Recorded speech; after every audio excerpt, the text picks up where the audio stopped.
Hello. Boy, do I have a story for you. This is not a story time. I did say story, but it's not a story time. I'm gonna be talking about why I didn't want to make LGBT content on YouTube or on any platform, and why I ended up changing my mind and really like going full force with it. First, I have to give you guys a little bit of a background. In, I want to say 2015?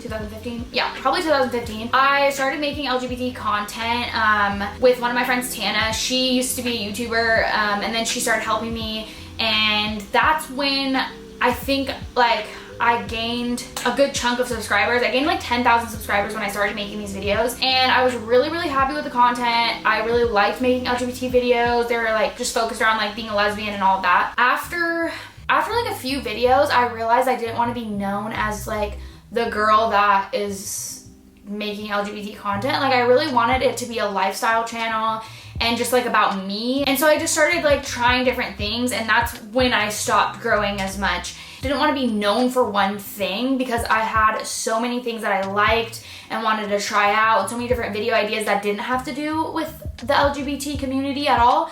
And so that is why I just stopped doing it completely. And then here and there I would throw in a video about LGBT content. I was in a relationship with a girl and started making a little bit more LGBT content when she was with me. And then I started doing like beauty videos, and I really like was going up and down with my channel. Like I just didn't know what I wanted to do. I wanted to try so many different things. And I ended up coming back to LGBT content because after a breakup I had where I felt like, it's a weird thing when you're pansexual or even bisexual probably, you think that when you're in a straight relationship that your LGBT side like didn't count, like that your being with a girl doesn't count anymore, that like, oh, now you're straight. Sometimes you feel like you have to be straight after that when you're in a straight relationship. I don't know how to explain that, but basically you just feel like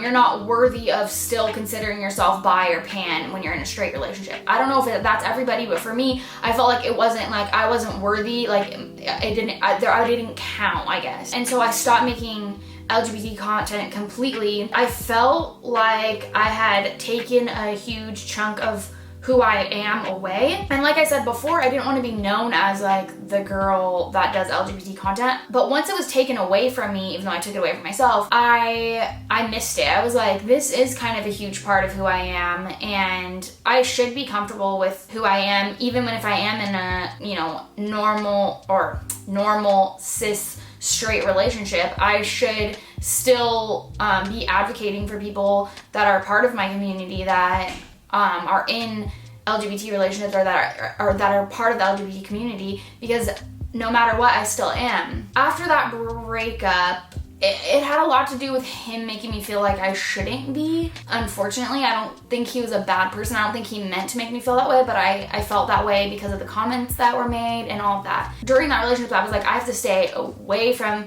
like anything LGBT. I went to Pride while I was in that relationship on my own without him, but for the most part, like I didn't talk about it, and I tried to just stay as far away from it as I could because it was so uncomfortable to him.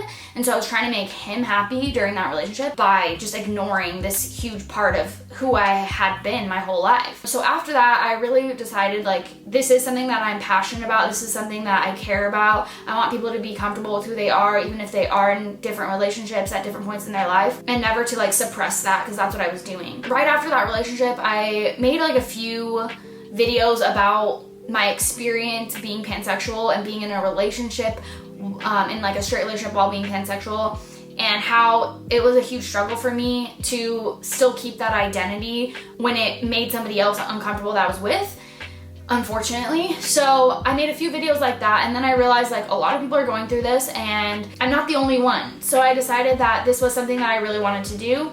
And when I started making TikToks, that's when it really set in stone for me that this is something I'm passionate about. I want to be an advocate for the community. I want to share my experiences. I want to share other people's experiences, and I want to normalize everybody in the LGBT community. So yes, I didn't want to be known as the gay girl a while back, but now like I don't mind that being my identity online because I think it's still important to talk about, and I think there are a lot of people that don't know their sexuality and need help figuring that out. And if I could be that one person that helps them, then that's something I want to do. I also think for a long time, I kind of had some internalized homophobia about myself. Like, I was like, is this normal? Should I be this way?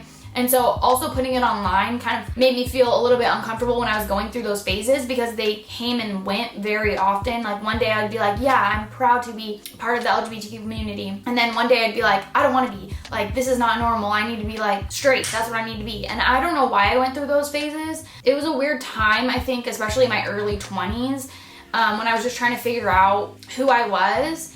And for some reason, I had that internalized homophobia, even though my whole life I've always been this way. I've always been pansexual, like literally since like 3rd grade is like the earliest I can remember liking a girl. And so I don't know why all of a sudden in my 20s I was going through this like mental breakdown, up and down wave of homophobia against myself, like internalized homophobia. I don't know why I went through that wave. I think your early 20s are definitely a changing, you're going through this new decade of your life where you're an adult and you're trying to do the right thing. And so I guess I was just questioning every single aspect of my life. And so since that was such a huge part of my life, I questioned it. I finally, at 25, feel very comfortable with who I am, and I'm never gonna change that. And I feel very comfortable with the type of content I'm making now. But I just thought it would be an interesting video to talk about, internalized homophobia and why I didn't want to be the gay girl on YouTube, why I didn't want to share my experiences, because I was just so insecure about it. Had told myself that it wasn't okay and that I shouldn't be who I was. And I think that the reason I also wanted to share this is because there's other people, even if you don't make YouTube videos, maybe you feel that way. Maybe you're like, I shouldn't be this way, and I don't want to share this with other people because I don't want people to see me this way or that way. And it's okay to be yourself. I want to share that. And it's also okay to have these waves, to one day be really confused about it. It's okay. I think that was my struggle. I didn't accept myself and I didn't love myself at that time enough to say to the person I was with, this is who I am and this is who I want to be, and I want to share my experiences. And I should have been that way. I should have said that. But it's hard when you're blinded by love and what you think you should be doing, like, right for the relationship. The right thing to do is 100% be yourself, and you'll find somebody that accepts you 100% for yourself. I would really love to hear your experiences with internalized homophobia, the waves that you might go through. If you want to share those, you can share them in the comments down below, or you can follow me on Instagram and DM me. I would love to hear your stories. And if you guys liked this video and you could relate to it in any sort of way, give this video a thumbs up. And I will see you guys in this video right here. Bye.